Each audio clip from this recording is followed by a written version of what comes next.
I want to discuss some of the illogical arguments that I see being made, and I can actually do a pretty good job in apologetics because I have a pretty. I noticed this is years ago, maybe 2007, and it was 22 reasons of why such and such is false. Okay, and I'm thinking, yeah, they're going to have at it. I was thinking that the 22 reasons for such and such being false were going to be correct. I'm like, look, let's see. This is the best of the best. These are people who thought about this. They refined their arguments, and here it's going to be. And then I discovered that all 22 arguments were false. I'm like, wow, this was an eye-opener. This is like, wow, this is the best they've got, and all of them are false. And they're really obviously false, and just completely.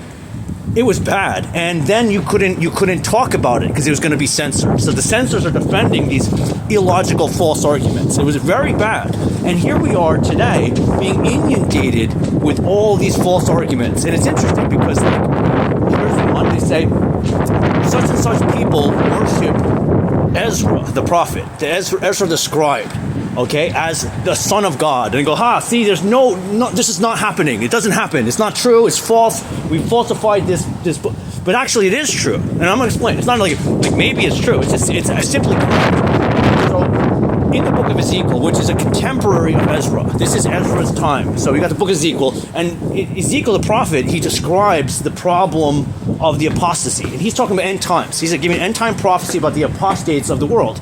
The first group he describes are the people who are worshiping Ezra's.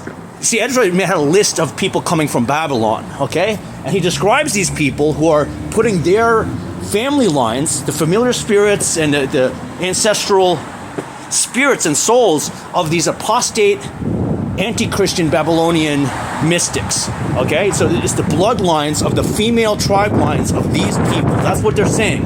And this is Muhammad's contemporary time would be 600 AD, somewhere around there.